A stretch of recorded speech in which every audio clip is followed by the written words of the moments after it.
My name is Ethan Sweetland-May. I'm a resident of New Albany. I was born and raised in Terre Haute, Indiana, and I served this community from a garbage truck for 11 years. I'm running for State Senate District 47, serving most of Floyd County, Harrison, and Washington County, because I believe government should work for the people on the principles of the Golden Rule, that we should do for others what we would want done for us.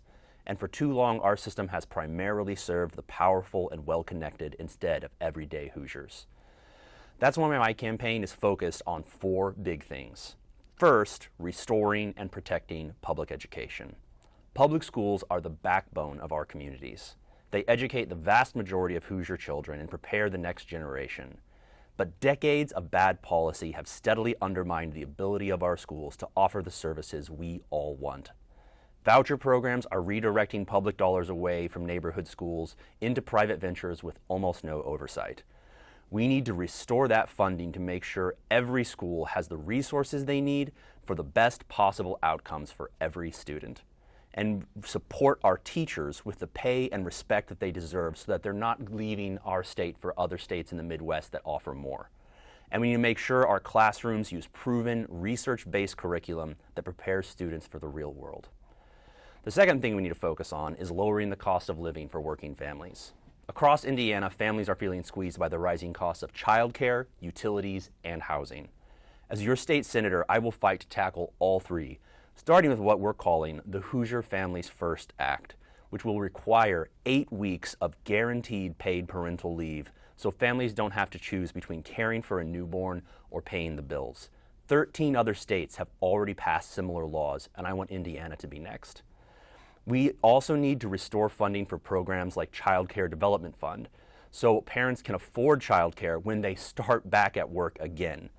Following that, we need to end the sales tax on utilities and end the reconnection fees that punish families when they fall behind.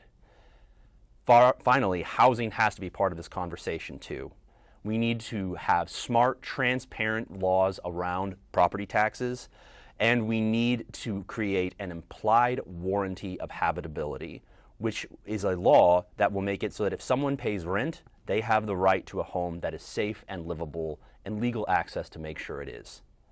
Third, we need to focus on cleaning up state government and ending special interest influence in our state. Too many Hoosiers feel like the system is rigged, and it's not hard to see why, when corporate money and lobbyists have so much influence in the State House.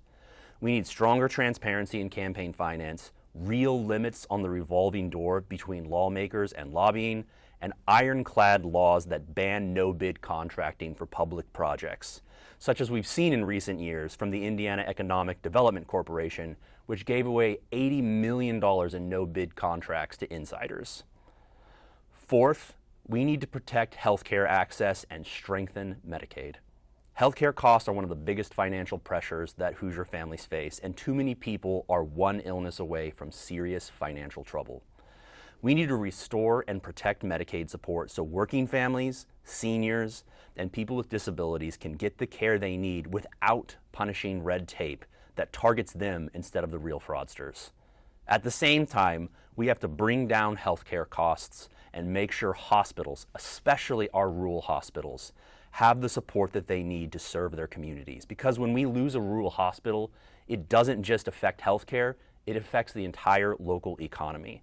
Protecting Medicaid funding and strengthening healthcare infrastructure is essential for keeping all of our communities healthy and stable. At the end of the day, this campaign is about something simple: making sure Indiana is a place where working families can build stable lives, raise their kids, and have a real voice in the government. And if we invest in our schools, lower the cost of living, expand and protect healthcare access, and restore accountability in government, we can build a state that truly works for everyone, not just the powerful few.